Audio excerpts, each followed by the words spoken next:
Hello दोस्तों, जय श्री श्याम। आज मैं आपको एक ऐसी कहानी सुनाने जा रही हूँ जिससे सुनकर आपकी आंखों में आंसू आ जाएंगे। यह कहानी एक माँ की ममता और बेटे की भूल की है। दिल थाम कर बैठिए और कहानी पूरी ज़रूर सुनिए।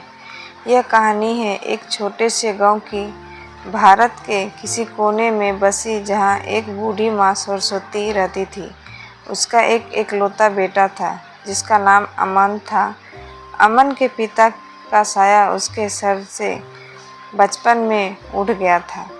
माँ ने लोगों के घरों में काम करके अमन को लाड प्यार से पाला। उसका बस एक ही सपना था कि उसका बेटा पढ़ लिख कर बड़ा आदमी बने। अमन पढ़ाई में बहुत होशियार था। उसे शहर के बड़े कॉलेज में दाखिला मिला। गांव छोड़ते समय माँ ने अपनी आखिरी सोने की चूड़ी बेचकर पैसे दिए। माँ ने रोते हुए कहा, बेटा शहर जाकर अपनी इस बूढ़ी माँ को भूल मत जाना। अमन ने माँ के पैर छुए और वादा किया, मैं जल्दी आऊँगा। शुरुआत में अमन हर हफ्ते फ़ोन करता था, लेकिन धीरे धीरे वह शहर के रंग में रंग गया। उसे नए दोस्त और अच्छी नौकरी मिल गई। फिर उसे एक अमीर लड़की से प्यार हो गया। अब अमन के पास माँ के लिए वक्त नहीं था।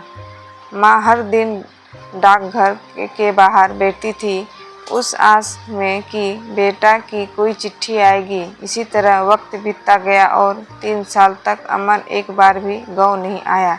एक दिन माँ की तबीयत बहुत बिगड़ गई। पड़ोसी ने किसी तरह अमन को फ़ोन मिलाया और कहा, अमन, तुम्हारी माँ की हालत बहुत ख़राब है, तुरंत गांव आ जाओ। अमन ने गुस्से में कहा, मैं मीटिंग में हूँ, बाद में बात करूँगा, और फ़ोन काट दिया। अमन अपनी शादी की तैयारी में व्यस्त था। वह अमीर ससुराल के सामने माँ को नहीं लाना चाहता था। उसे डर था कि लोग उसकी शादी में उसकी गरीब माँ का बहुत मजाक उड़ाएंगे। 2 दिन बाद अमन की शादी बहुत धूमधाम से हो गई। अगले ही दिन उनके घर एक डाकिया आया। डाकिया के हाथ में एक पुराना झोला था। उसने कहा, आपकी माँ ने यह आपके लिए भेजा है।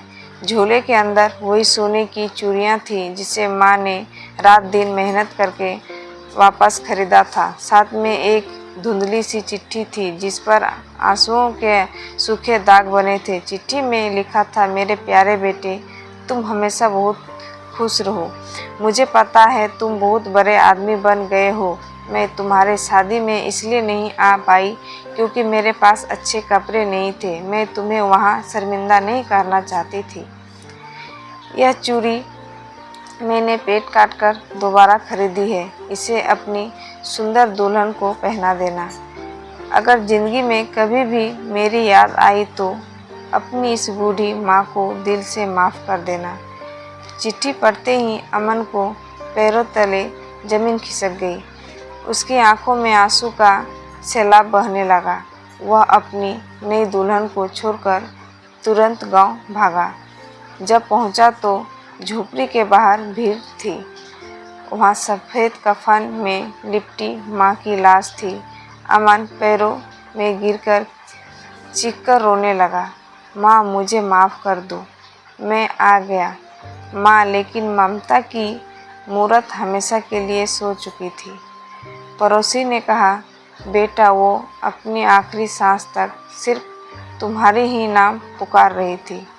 अमन के पास अब दौलत थी, गाड़ी थी, लेकिन बेटा कहने वाली माँ अब नहीं थी।